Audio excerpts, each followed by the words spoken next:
Hey guys, this is Vineet here. Welcome to my channel. So in this video, I'll be discussing about RRB PO interview strategy.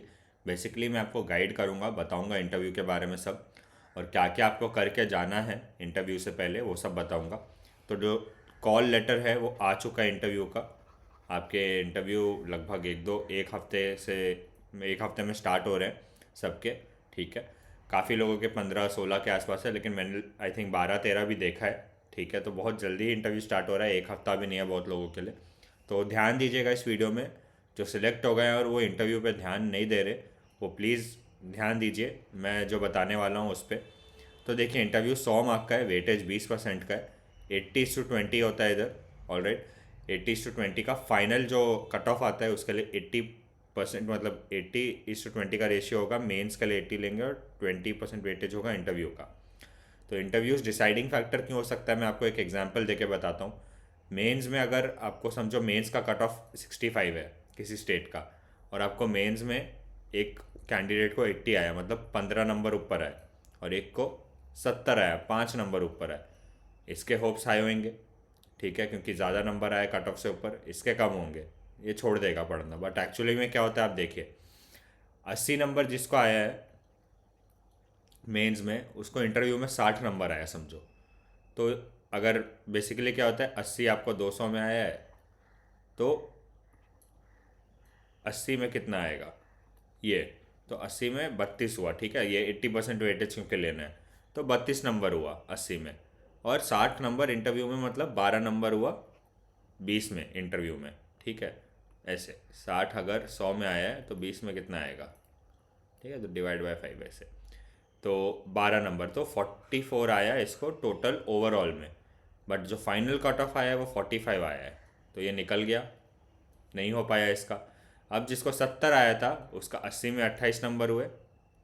Interviews में उसको 85 आया, 85 आया, मतलब देख लो उसका total कितना होता है, इसने निकाल लिया एग्ज़ाम।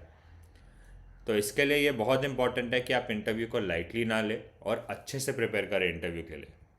ठीक है, तो बेसिकली क्या क्या इंपॉर्टेंट पॉइंट्स है मैं आपको सब बताऊंगा। क्या क्या आपको करंट अफेयर्स, जीए, स्कीम्स क्या क्या देख के जाने सब बताऊंगा। सोर्स क्या होगा सब वो भी बताऊंगा मैं। ठीक है, पहले तो आप इस चीज़ पे ध्यान दीजिएगा, you, your city, state and famous things there. तो ये आपको पढ़ के जाना है। और आपका जो भी सिटी या स्टेट होगा उसका एग्री रिलेटेड क्रॉप्स या ये सब के बारे में आपको पैटर्न ये सब थोड़ा पढ़ के जाना है। हो सकता है आप महाराष्ट्र से हो तो वो पूछ दे कि सबसे ज़्यादा अनियन कहाँ से होता है। ठीक है, ऑरेंजेस के लिए कौन सा जगह फेमस है। तो कुछ क्रॉप्स के बारे में देख के जाना है, जो चीज़ आपके सिटी या स्टेट में फेमस है। ठीक है, जो जो उगाए जाते हैं ज़्यादा, तो वो देख के, बिना देख के मत जाइएगा। फिर जो सबसे इम्पोर्टेंट क्वेश्चन आता है वो है, tell us about yourself. ठीक है, तो आपको अपने बारे में अच्छे से प्रिपेयर करके जाना है। अब इसमें क्या क्या आना चाहिए, मैंने पहले भी आपको काफ़ी बार बताया। पहले तो आपका इंट्रोडक्शन आएगा, hi I am X Y Z, जो भी, I am Vineet, I am from Mumbai Maharashtra. उसके बाद आप क्या बताओगे, अपने स्कूलिंग और कॉलेज के बारे में बताओगे। ठीक है, ये I did my schooling from here, I did my college, I completed my graduation from here, I did my graduation in electronics and telecommunication from so and so college in Mumbai। उसके बाद अगर आपने काम किया है तो आप काम के बारे में बताओगे कि I worked as a analyst in so and so company, या आई वर्कड एज अ, जो भी हो आपका post, in so and so company. After that I decided to switch to banking या कुछ। और उसके बाद आप अपने फैमिली के बारे में ब्रीफ में बताओगे, I have my father and mother in my family, या I younger brother in my family. ठीक है, my father is working in a, जो भी कंपनी है, ठीक है, सर्विस प्राइवेट सेक्टर कंपनी। उसके बाद आपको ये करके, so this is about me and about my hobbies करके आपको बताना है जो भी आपका हॉबीज़ है। बट जो हॉबीज़ बताओगे आप, उसके बारे में रीड प्रॉपरली थोड़ा। ठीक है, क्योंकि अगर आपने समझो कुछ बताया, बैडमिंटन के बारे में बता दिया, समझो आप खेलते हो तो आपने बैडमिंटन बोल दिया, बट वो पूछ सकते हैं बैडमिंटन के बारे में फिर आपको कि कौन है करंट वर्ल्ड चैम्पियन, कौन है इंडिया में सबसे फेमस प्लेयर या अच्छा प्लेयर का नाम बताओ बैडमिंटन में। ठीक है, मेल में फीमेल में। तो थोड़ा पढ़ के जाइएगा अपने हॉबीज़ के बारे में।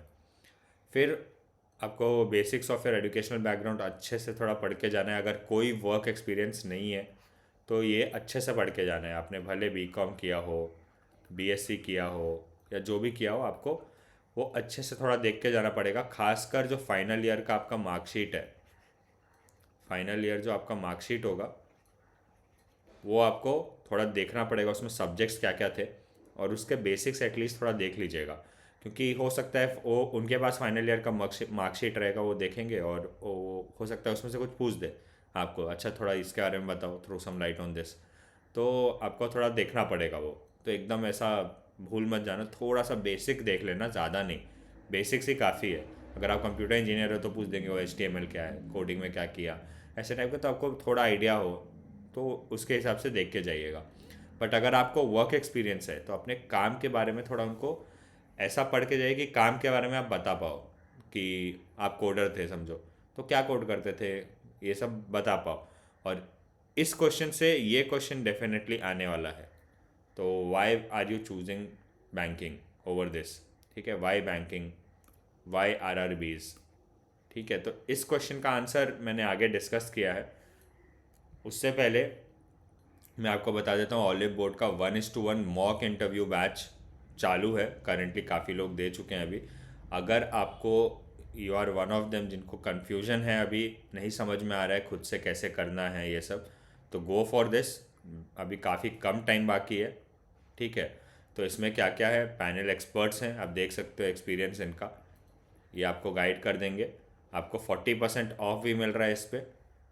1:1 मॉक इंटरव्यू रहेगा डिटेल फीडबैक के साथ, लाइव क्लासेस, वीडियो लेक्चर्स होंगे जो आपको हेल्प करेंगे, जीए करंट अफेयर्स ये सब भी कवर हो जाएगा आपका, ठीक है। और आपको जो भी डाउट होगा वो आप उनसे पूछ सकते हैं। स्पेशल फोकस हो रहेगा इंटरव्यू गाइडेंस पे इस बैच का, ठीक है। तो you can go for it. अगर आपको अभी भी बहुत कन्फ्यूजन है तो don't worry about anything, go for this, ठीक है। और 40% ऑफ मिल जाएगा आपको, और कोई कोड मिल जाएंगे आपको जिससे 45% भी आई थिंक मिल सकता है आपको। सो कुछ डाउट होगा तो आप पूछ लीजिएगा मुझसे। तो अब आंसर क्या होगा उस क्वेश्चन का, तो आंसर में देखिए, पहला तो आपका ओन रीज़न वाई बैंकिंग का,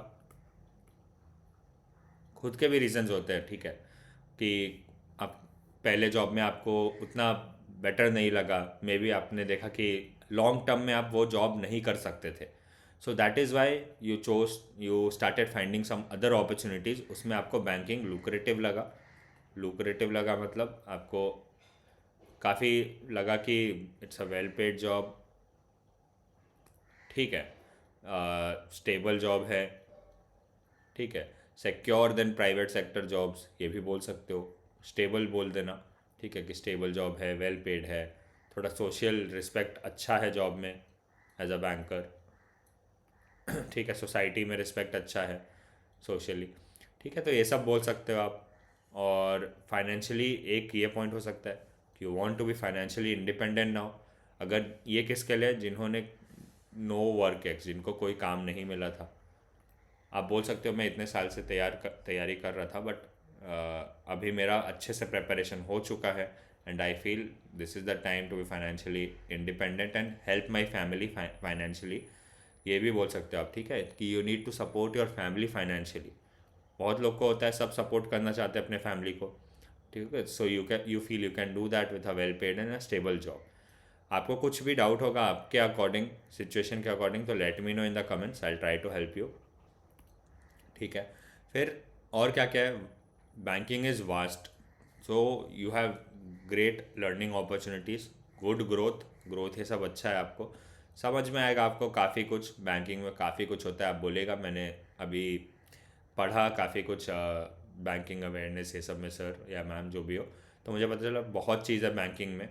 तो I feel I have good growth opportunities here, ये सब भी बोल सकते हो आप। इनमें से आप देखिएगा अपना बना के कि क्या क्या क्या बोल सकते हो आप, ठीक है, अपने अकॉर्डिंग, अपने सिचुएशन के अकॉर्डिंग। फिर YRRB बोलेंगे तो आप बोल सकते हो कि I am more align to being in my state so that I can live close to my family, ठीक है। ये रियल रीज़न है, कोई इसमें इशू नहीं है, ठीक है, ये एकदम सही रीज़न है। वेरेज अगर वो पूछते हैं कि अगर आप SBI IBPS PO में कहीं हो जाए तो उधर जाओगे क्या, तो बोल दो कि currently sir I am more align to be in my state and closer to my family. Whereas अगर उधर मैं देता तो फिर दूंगा तो फिर मुझे ऑल ओवर इंडिया कहीं भी दे सकते हैं, तो currently that is not my priority, ये बोल सकते हो, ठीक है। आप अपने रीजनल लैंग्वेज या कुछ में भी बोल सकते हो। ये तो मैं आपको इंग्लिश में बता रहा हूँ या हिंदी में बता रहा हूँ, ठीक है। Currently that is not my priority. अगर SBI या IBPS PO के बारे में बोले तो आप ये बोल सकते हो कि I am more align to being in my state and closer to my family. तो उसमें ऑल ओवर इंडिया भेज सकते हैं। तो that is currently not my priority. ये मेरा अभी प्रायोरिटी है and to get a job as soon as possible and RRB can do that for me, वैसे करके, ठीक है। फिर ये बोल सकते हो फास्टर ट्रांसपेरेंट रिक्रूटमेंट या फेयर रिक्रूटमेंट होता है, ठीक है। जल्दी रिक्रूटमेंट भी हो जाता है, काफ़ी जल्दी रिजल्ट्स आ जाते हैं सब, compare to other central government या अदर जॉब्स, ठीक है। ऐसे करके आप बता सकते हो। तो ये काफ़ी रीजंस है, 5-6 रीजंस मैंने आपको बताए। You can use these reasons, ठीक है। अपने अकॉर्डिंग, अपने सिचुएशन के अकॉर्डिंग इसको थोड़ा फ्रेम कर लीजिएगा बस। फिर अब आपको, वो तो हो गए HR क्वेश्चंस, ठीक है, थोड़े HR टाइप। अब उसमें और क्या क्या आएगा, थोड़े सिचुएशनल क्वेश्चंस भी आते हैं, वो थोड़ा आप देख लीजिएगा। सिचुएशनल मतलब अंडर प्रेशर, आपने सुना होगा थोड़ा प्रेशर रहता है, कभी कभी भीड़ आ गई तो प्रेशर रहेगा आप पे। तो अंडर प्रेशर आप कर लोगे क्या काम? तो इसका आप कुछ अपने कॉलेज के टाइम का या वर्क एक्स के टाइम का कुछ एग्जाम्पल दे के बताना कि यस, मैंने इससे पहले भी काम किया है अंडर प्रेशर, और विथ अंडर प्रेशर भी मैं अच्छे से विथ इंटीग्रिटी काम कर लेता हूँ, तो I feel I can do that here also. ऐसे करके आप कुछ बोल दीजिएगा, ठीक है। ऐसे सिचुएशनल क्वेश्चंस दे सकते हैं आपको कि आप लोन ऑफिसर हो या कुछ हो, और आपका कोई फैमिली से कोई रिलेटेड आ गया है, तो क्या आप उसको लोन दे दोगे, वैसे करके। तो no, you will stick to the adhere to the guidelines given by the bank. ये सब आप बोलना कि जो चीज़ नहीं हो सकता वो नहीं हो सकता। ये सब आपको अच्छे से बोलना है और कुछ नहीं, अच्छे से बात करना है। क्वेश्चन नहीं आता है तो आपको बोलना है sorry, I currently do not recall this but I will definitely look into this. ऐसा कुछ करके आप बोल सकते हो, कोई इशू नहीं है, मार्क्स नहीं कटते उसके लिए। They don't expect you to know everything, all right. बस ठीक से आपको अंदर जाना है, गुड मॉर्निंग ग्रीट करना है, गुड आफ्टरनून, जो भी आपका टाइम है, ठीक से पूछना है, उनका परमिशन लेना है, या वो खुद बोलेंगे आपको कि प्लीज़ सेट, वैसे करके फिर आपको बैठना है, फिर आपका इंटरव्यू स्टार्ट हो जाएगा। Tell us about yourself, 90% of the times वही पूछते हैं आपके बारे में वो, ठीक है। फिर you have to read all about the RRBs, ठीक है। अभी खासकर मर्जर्स के बारे में चल रहा है, तो please do not miss that, ठीक है। Just read about it once, ये आपको मिल जाएंगे, ठीक है। गवर्नमेंट ने बोला है 43 से आई थिंक 28 के लिए, अभी 43 RRBs है ना, उससे 28 बोला है, तो आप थोड़ा देख लीजिएगा वो क्या क्या बोला है, ठीक है। तो इसमें क्या क्या हिस्ट्री, RRB एक्ट, ऑर्डिनेंस 1976, वो सब क्या क्या हुआ है वो देखना है। एग्जिस्टेंस, क्यों आया RRB, वाई RRBs, ठीक है, were needed, and why is it still needed, वो पूछ सकते हैं आपसे। तो ये थोड़ा देख लीजिएगा आप। इट इज़ नीडेड क्योंकि ये ग्राउंड लेवल पे वर्क करते हैं RRBs, ठीक है। ऐसा नहीं कि ये जो ऑल ओवर इंडिया वाले हैं या जो मेट्रो सिटीज़ में हैं, उनका अलग है थोड़ा काम, RRBs का काम अलग है। तो आप थोड़ा देख लीजिएगा, ये सब पढ़ के समझ जाओगे। इसमें एक बहुत इंपॉर्टेंट है नाबार्ड्स रोल। नाबार्ड का क्या रोल है ये आप ठीक से पढ़िएगा, पूछते हैं वो, ठीक है। नाबार्ड का फुल फॉर्म ये सब सब देख के जाइएगा।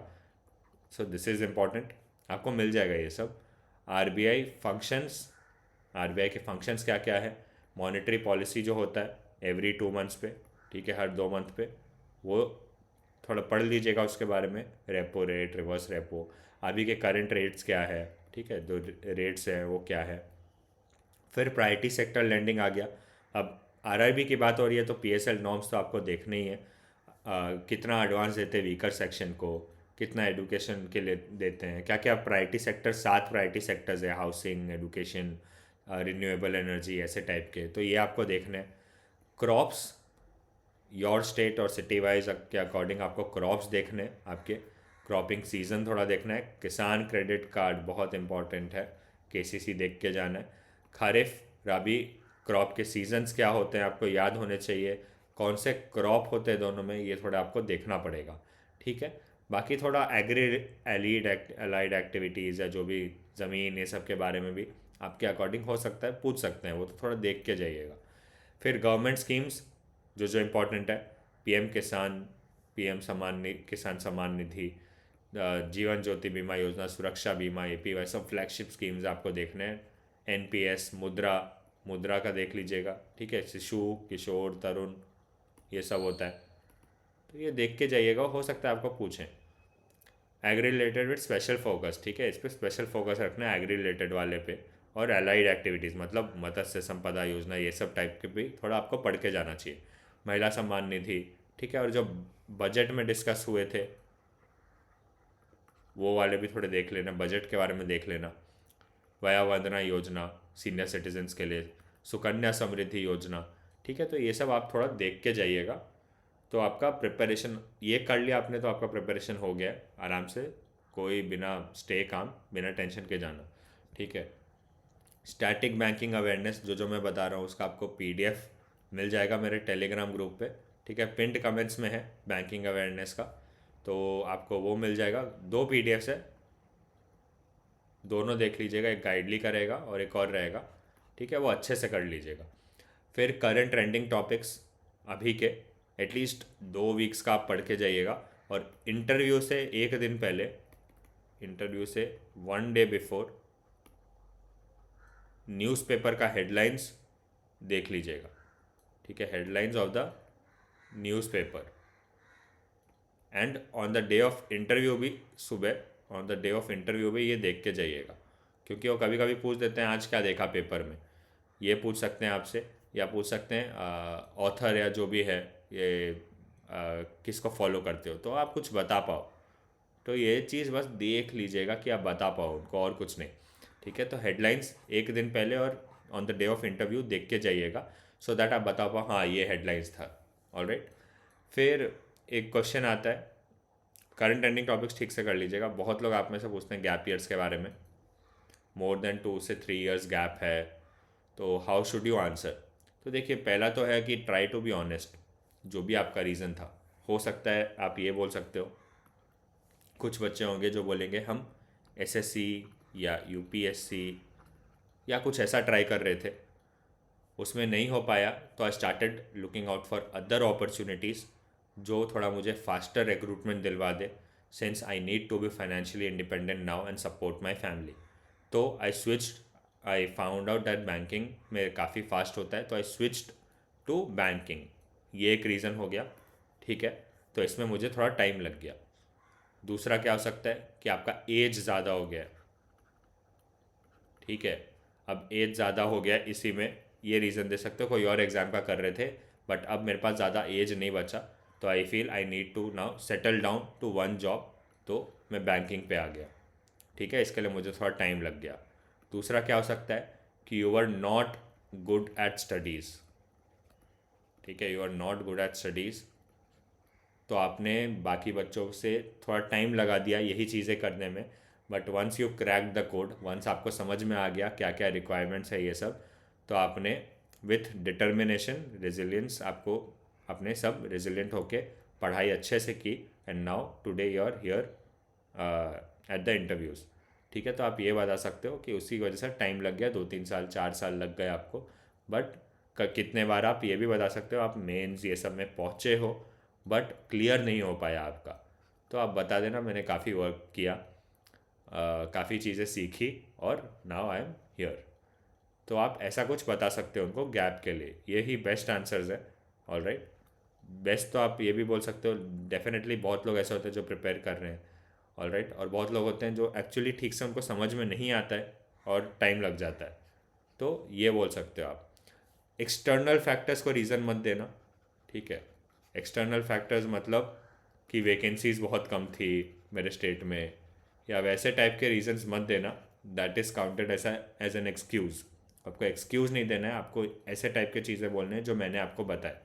ऑलराइट, अब डॉक्यूमेंट्स के बारे में मैं बता देता हूँ, काफ़ी आप में से डॉक्यूमेंट्स के बारे में पूछ रहे हैं। आपको कैरेक्टर सर्टिफिकेट की नीड नहीं है इंटरव्यू में, क्योंकि कॉल लेटर में नहीं लिखा हुआ है, ठीक है, अगर कॉल लेटर में लिखा रहता तो चाहिए रहता, तो ये अभी नीड नहीं है।